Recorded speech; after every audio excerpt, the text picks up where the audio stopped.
everybody. You know what I'm so excited about? The brand new spanking Necron Codex. No. Spanking is in fact the correct word for this, because this is, my God, the biggest change we've seen in quite a while. That's right, everybody. We got the brand new chapter approved. And this ain't no small little chapter. This ain't no 2-pager full of pictures. This is like 60 pages of big, lots of words here.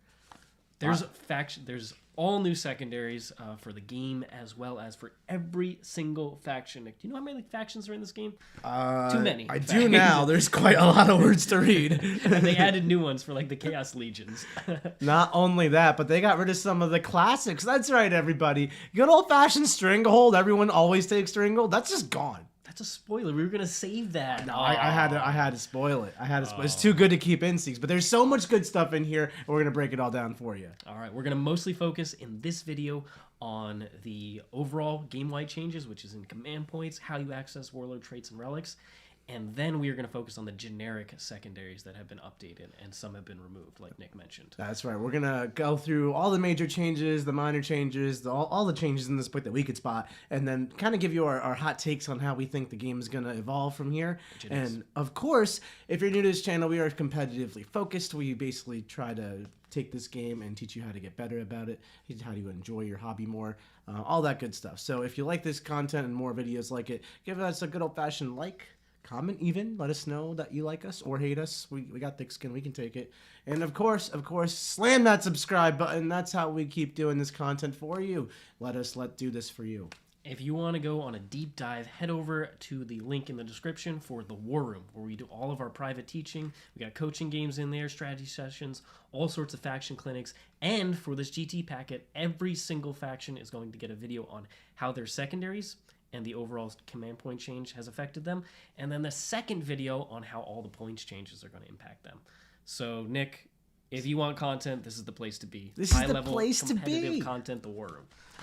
All right, let's go ahead and dive in here, starting with the game-wide change to accessing command point. Guess what? You started with 12 in the old school book. 12 command points. It was a ton. Buy your detachments, buy every single warlord trait and relic you want to. I know I did that myself.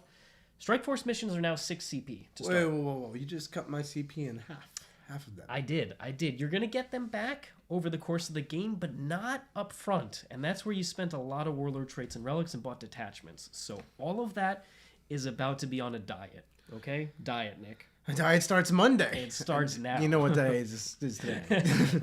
No, seriously, 6 CP, not only does that cut your CP in half at the start of the game, but you do make it up throughout the game, right? Because at the start of each player's command phase now, you're gonna get one more. So instead of getting 5 throughout the course of the game for each of your command phases, you'll get 10, your phase, your opponents, your phase, your opponents, to kind of make up for the fact that you start with less. So it's really, you're paying an upfront cost, but you will get them back throughout the game. Yeah, so it's definitely going to change list building and list design, but on the other hand, it's going to make things like the interrupt stratagem, which Nick is always sitting around that one command point for no reason after he spent CP on rerolls for no reason. No. Well, guess what? He's going from 1 CP to 2 CP at the start of his opponent's turn. Now he's got that interrupt. So he's going to change things like that. It's so good. It's so good. Yeah, it's going to change budgeting, how you just plan for CPs in general. A lot of times, like Sieg was saying, you put a lot of command points into your army list, buying warlord traits, relics, or even during deployment, putting tons of stuff in reserve. I do that a lot. But now, instead of starting with 12, spending like 8 before the game starts and starting at 4 and playing from there, now I'd be starting at -2, and that's kind of hard. Yeah, not allowed. So the other thing about this is those first turn alpha strikes, they're probably not going to be happening as much. Now, there aren't too many armies that were doing it. They've kind of toned down those type of rules over time. But any strategy that's based around front-loading damage that requires command points, it's going to be harder to pull off now. And also stratagems like just the regular put units into Deep Strike or Phantasm, things like with the redeploy for 2 CP. Yep. That's not 2 out of 12 command points. That's 2 out of 6. You also don't get a free warlord trait or relic anymore. The only way you get even your first set is by buying them with a very generic rulebook strat.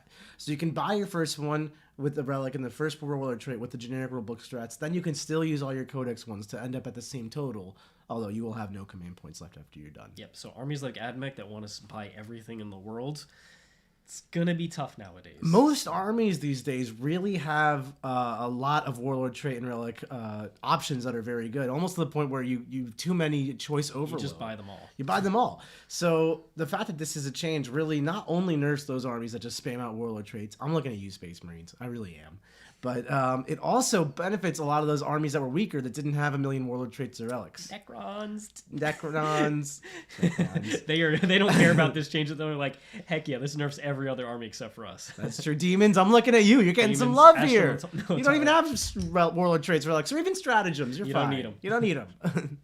So it's an interesting change overall. I think definitely a lot of armies are going to go down to a single detachment, single battalion, single patrol, and just try and fit everything in there. I like it. I think the armies will look more like armies because when you're subject to I only have so many slots, otherwise I'm really cutting into my command points, you have to take a more diverse build set. So I'm really excited to see what this does for the game. I think we're going to see more named characters as well because they cannot take the generic or even your faction warlord traits and relics. They have them built in on special rules, so you don't have to spend CP on them. And in addition, various special characters give you a CP bonus. That's really nice to have pregame now. And on top of that, they also are anyone's that can go into supreme commands, like say a Shadow Sun. She now refunds you a detachment, and you're probably only taking one other one. So the Supreme Command is like a free way to get another character in your list. Yeah, and to that point, like a lot of the characters have the actual chapter they belong to on. So like I know Space Wolves, an army I'm exploring recently, have tons of amazing special characters, but you have to forego them for like if you want to be a successor chapter, World Wonder Ancient Born Heroes, for example. So the fact that special characters are going up in value because they're great, regardless of their warlord traits or relics, really kind of makes you want to not take successors as much. Yeah, so a nice, interesting tension there. Yeah.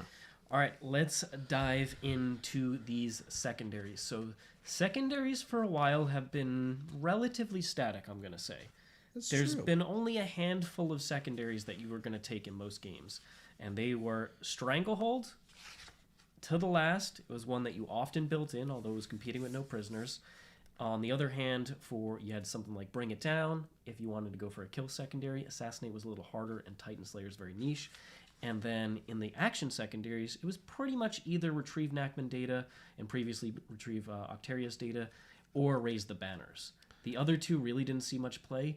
And then finally, Psychic secondaries, you're mostly sitting at Warp Ritual and a little bit of Mental Interrogation / Psychic Interrogation. Armies usually had the same 3 to 4 that they kind of rotated between based on what their army specifically was good at doing. Yep. And games were very predictable to a degree. You could really kind of, this is exactly how it'll score, at least at the top levels when you know how to predict the turns like that. It's very solvable in a way.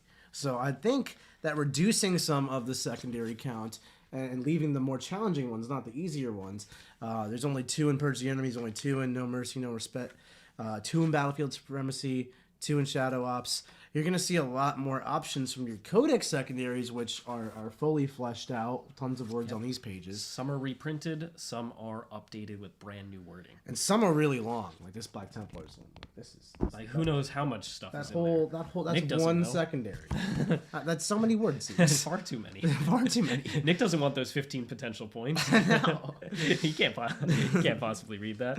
So going through these generic ones, let's go ahead and start with Purge the Enemy. This is a category which has changed only a little bit. So it's the only 2 options you have here are Assassinate or Bring It Down. You kill characters or you kill vehicles. Yep. Assassinate's the exact same way. Bring It Down has changed though. It's combined with Titan Slayer. So there's a new qualifier on here for models with 20 plus wounds. They count as 4 points now for Bring It Down. I think that's great. Bring it down, yeah. You were pretty much always taking the secondary against knights anyway. The previous version, because they just ran a lot of armigers and it's better to get I don't those think points. this changed at all. I think you'll take Assassinate when you used to take Assassinate and you'll regret it because that's how that worked. And then you'll take Bring It Down in like 2 out of 12 matchups. Yep. If you're going to be taking a kill secondary, you'd probably Bring It Down against any vehicle or monster heavy list.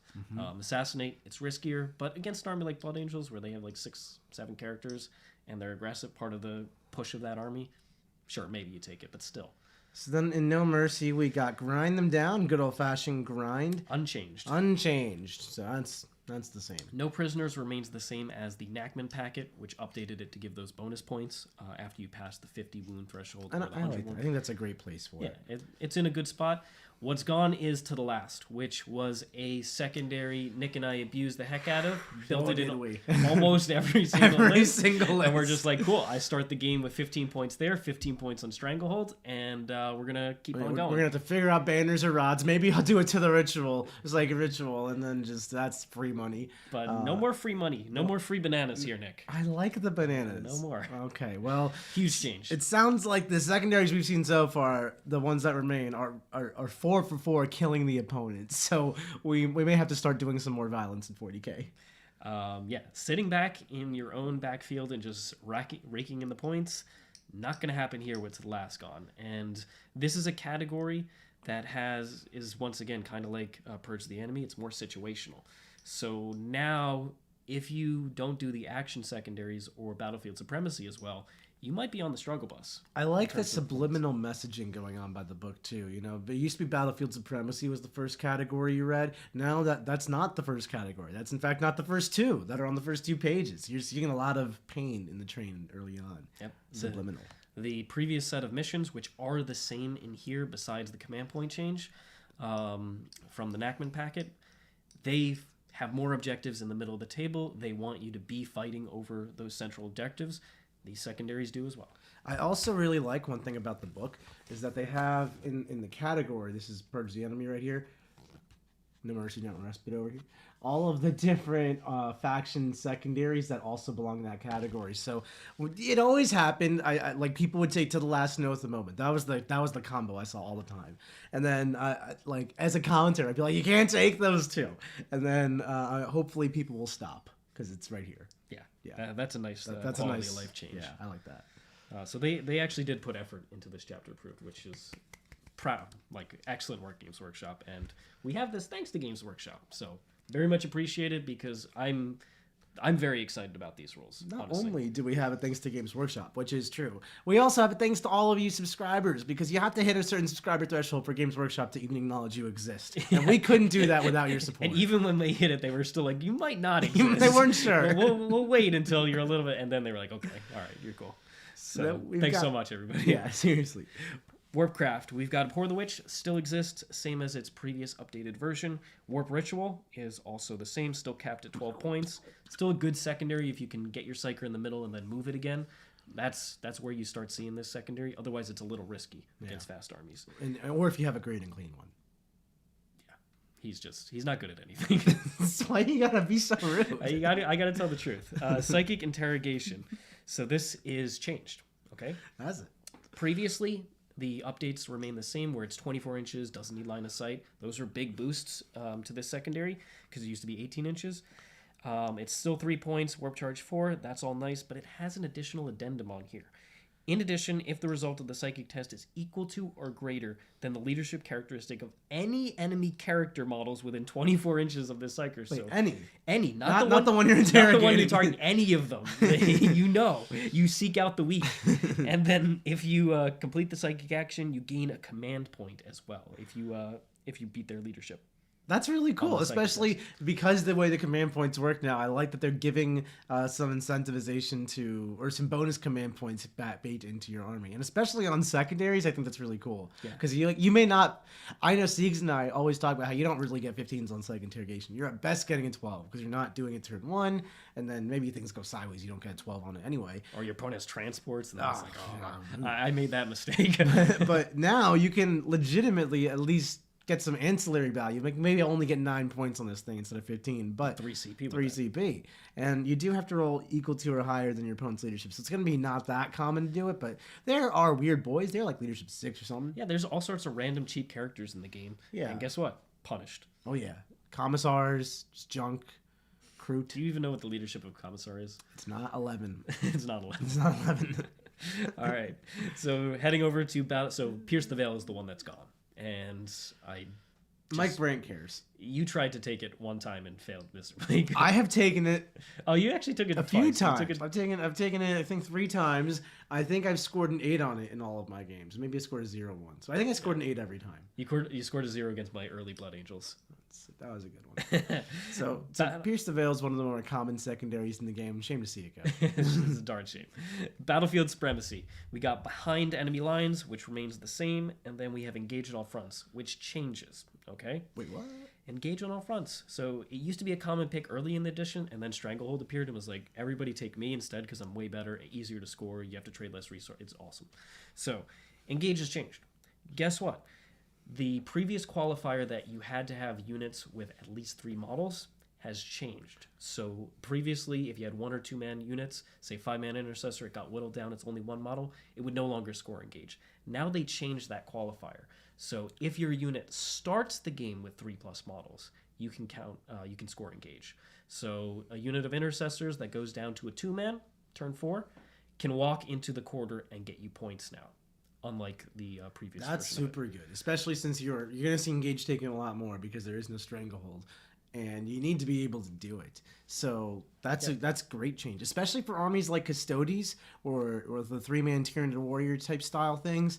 They hate losing a guy. They really do, and now it's not so bad. Yeah, it's not like 3 custodian guards. Now, if they go down to a 2 or a 1 man, you can still score engage, no problem. So big change there. Still counts for monsters and vehicles, but they did add something else into it, and that is that you have to be more than 6 inches away from any table quarter when you try and score engage. Oh, so it's kind of like the R&D. It's similar. It has the same thing as R&D. So that is harder. It prioritizes speedier units. So you really do have to engage. Your 3-man Scarab unit, your 3 Eldar jet bikes. I don't take those. No? No, never have, never would. Okay. No, you seriously, you five swooping hogs, you do whatever want it those is. small, fast units to just go throw out there. Like, honestly, this is a trip of a packet. I don't know which direction we're gonna go here. But I think because guess what, Stranglehold is gone. Like Nick previewed, it's gone. It's not here. It's just not in the book. So engage behind enemy lines is just hard. That's just hard to do. So engage on all fronts. It's probably gonna become that automatic mission secondary that you take, although the points won't be automatic because it's much harder to score. I think that's a very easy assumption to make, right? Like, let's take the next easiest thing from this category that everyone took something from, and it's something you can do that your opponent doesn't really have a say in the matter. It's just based on your movement, and that's why I think so. Yeah, that's all really good stuff, and I think a ton of people to engage. Don't get me wrong, but I think there's also the line of thinking that, like, right now we seem to be getting into a more kill-oriented meta, right? To the last is gone, so survival's not as important. Stranglehold isn't a thing, so you do, like, there's no value to sitting back and just trading a resource return to get 3 points. Seems to me that 40k is going to get more confrontational, not less over here.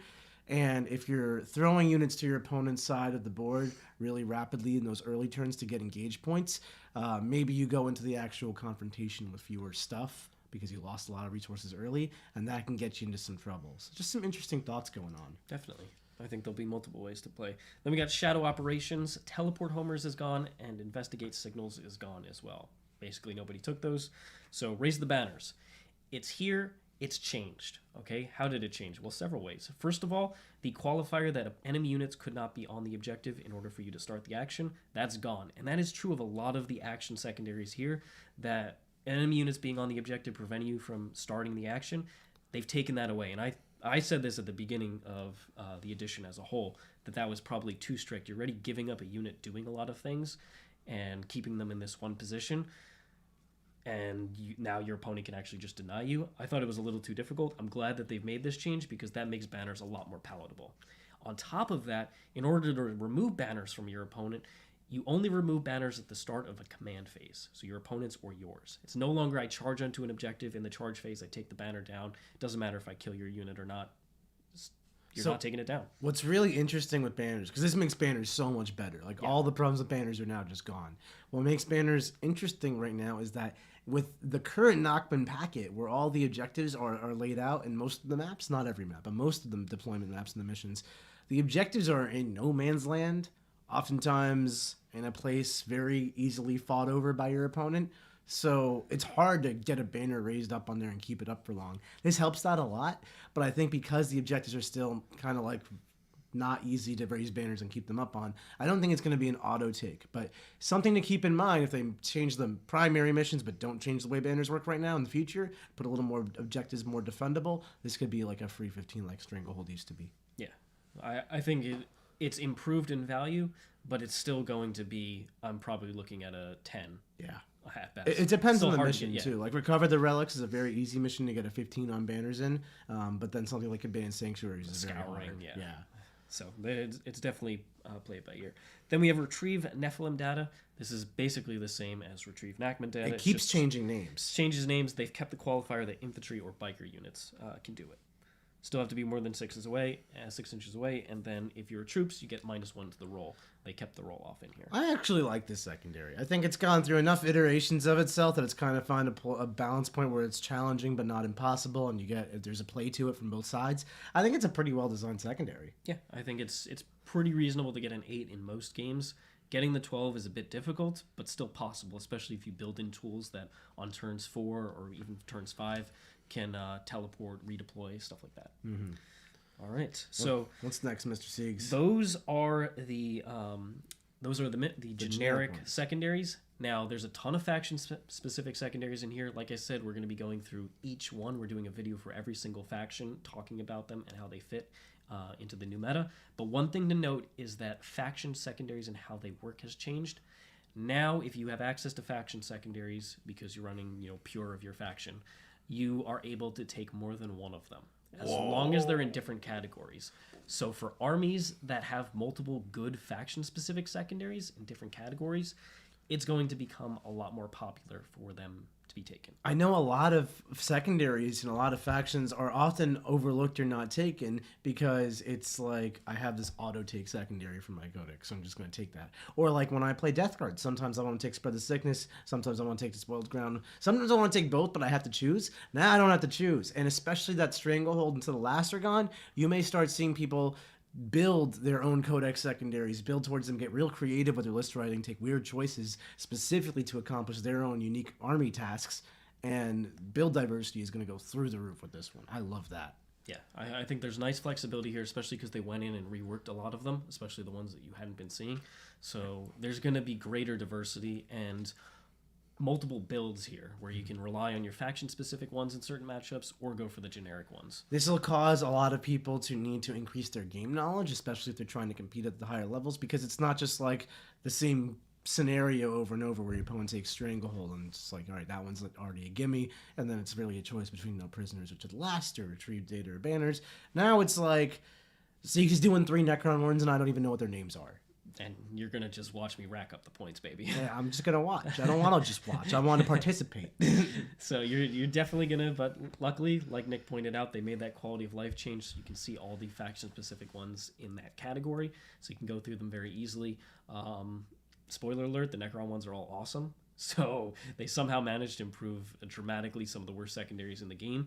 So get ready. Get excited for those videos. And if you don't know your army-specific factions so well, and you don't know what all the secondaries in the game are, and because that's a lot of rules, there's a place where you can go to learn more about them. It's called the War Room. It's right up there, and also down there in the link below. Mm-hmm. That's where you can learn not only about all the different secondaries in the game, but just all about the factions. We got faction clinics, know thy enemy clinics, where we literally teach you about other factions, coaching matches where we don't just play games like it's YouTube into each other. We teach you like it's the top tables of a tournament, explaining all the nuances to what we're doing, why we're doing it, what we're not even doing, but what we're considering doing, what our different options are, different plays, all that stuff, strategy sessions, meta-analyses, you get it all. So check it out. Not only that, you get to be part of an amazing community. We got a Discord community that's growing in numbers by the day. It's super high value. It's people who are paying to be there, so there's no trolls, there's no jerks. It's very focused on people getting better at Warhammer and enjoying their hobby more. Supportive community. I mean, I learned stuff in there. It's super It's a great awesome. place to be. Siegs, I got one question though. Yep.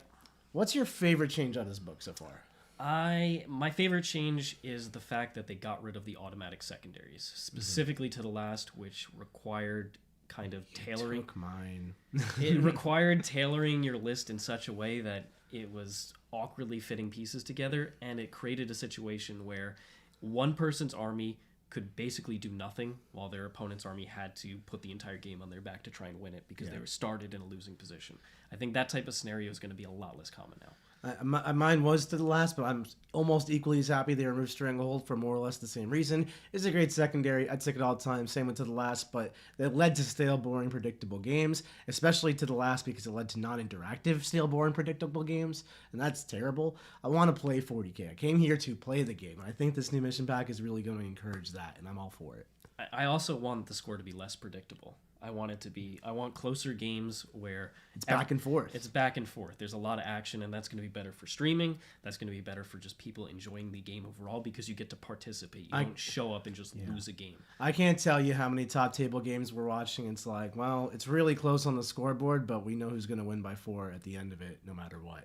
I want that gone. It's really close on the scoreboard. Who's going to win? I want that tension. Yep, it's going to require this move, that move. They could do this. They could do that. That's where the excitement comes from. So I think we're going to see that with this mission packet. That's super exciting. So stay tuned for all that content. We're going to do a different video on every single faction. That's right, everybody. That's a lot. It's a lot of words to read. It's a lot of words to talk about. It's so many. Nick has to do the Death Guard one. I will. Those Nurgly boys, they're getting some love. They got a 46% win rate this weekend. You see that? Well, the AdMech one. Yeah, if you're an AdMech fan, they actually got a nerf in here. Well, stay tuned, everybody. We'll be covering it all. Thanks so much for watching, and we'll catch you later. All right. So long, everybody.